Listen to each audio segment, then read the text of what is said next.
Alright, hello everyone, welcome to this video where I showcase a Blender plugin that I've created which allows me to map MIDI control inputs to object properties.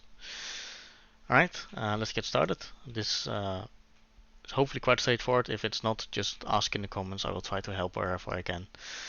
Alright, first thing first, we have to find all the connected MIDI controllers to your device, to your PC. You do this by pressing Find MIDI Controllers. Currently only finds one because I already only own one, which is the MIDI mix from Akai, which is a suggestion, by the way. Gives you a lot of knobs and sliders and buttons to map, so probably too many to use. So we continue by clicking on connect, and then it's already connected, so it's right here. As you can see, it's changing values and everything. The first thing that we have to do is debind the keyframe input. This is obviously not something you have to do, but it's quite useful to be able to insert keyframes with a button press on your MIDI controller. Click on Start Binding, and then it's awaiting a button press, and I click on this button, and it found the button, it bound to it, and you can continue. Then we go to the main attraction of this plugin, which is mapping control inputs to a property of an object. As you can see, I have two objects in my scene, two light fixtures, and which I have created, which have quite a lot of properties. And this is the reason why I've created this plugin in the first case, to allow me to change all those properties on the fly without having to manually filling in values and everything, which helps animating them quite a bit. I have to let you know, I am not a professional in Blender. I am doing things just to get things working, and there's nothing professional about it. So do not take anything from what I say for granted. Take it with a grain of salt in Blender. Let's continue. So mapping a control. What do? You have to move the controller or the control input on your MIDI controller first. So as you can see, it's detected the control number 19 and the value is changing. This one I want to map to, for example, the power input of this light fixture. And then I have to move or change the property for it to detect the property. As you can see, it showed up here. Let's change property power. Alright, so then you can name the controller, because numbers are not really visually helping you understand which one is which one. Currently it remembers my last input, but it's not automatically filling this in for you. So for example, I can call this slider 1. Then we have to set the minimum and maximum values. Of course, it's a power output, so 0 to 1. Click on save, and then if you click on mapped controls, you can see it has stored your mapping. You can change the min-max values here, delete it, save it again, change the name of the controller, etc. Alright, let's continue. Of course, a demo is required. If I change the input, it now changes the properties value and updates everything as well. Alright, working as intended. You don't have to use it with custom properties. It also works on basically anything numeric that is changeable through or for an object. So for example, the X delta location. If I want to map it to slider 2, I move slider 2, which is for me control number 23. Then change the value for the object in the menu here, location X, and it detects it, the delta location 0. Then call it slider 2, and of course I want to say -1 to 1. Save, and if I move slider 2, it's changing the delta X of this object. Alright, now the power behind this plugin, from my point of view, is that if I select a different object which has the same properties,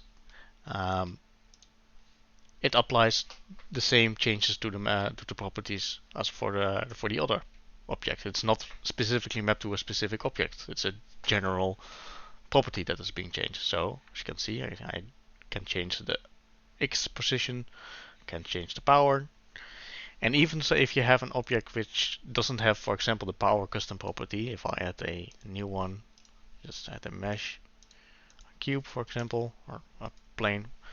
And if I change this one, it also works. It doesn't do anything with the power, but you can still change it. Just remove it.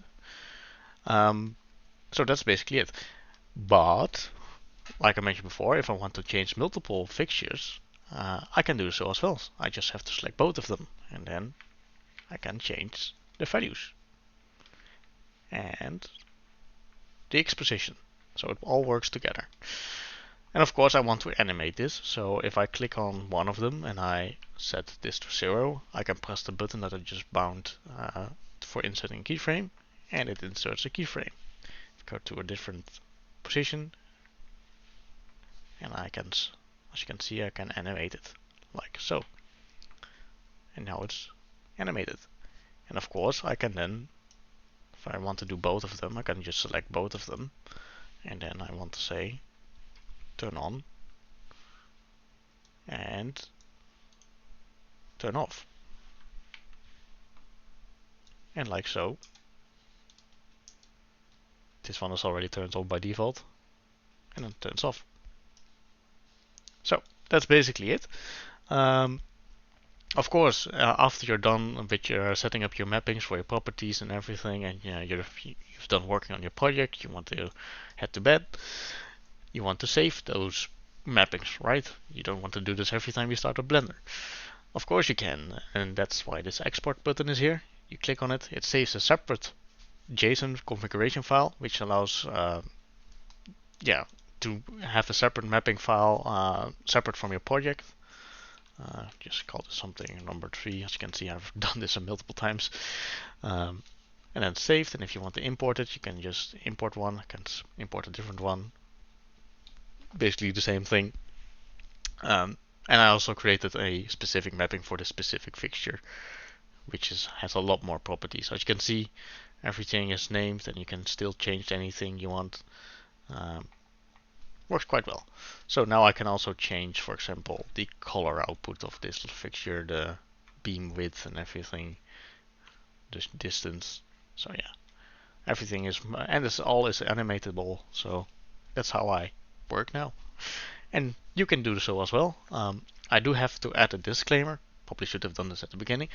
This plugin has been made specifically to suit my needs and might not entirely suit your needs. There's a lot more stuff you can do with this. I have, for example, this MIDI controller which has multiple banks, 1 to 8, and I might in the future create something that allows me to specifically configure a bank for a selection of objects, or for a few objects for a collection or whatever, to control them. But currently that's a lot of work, and this is currently working for me. So perhaps there will be an update.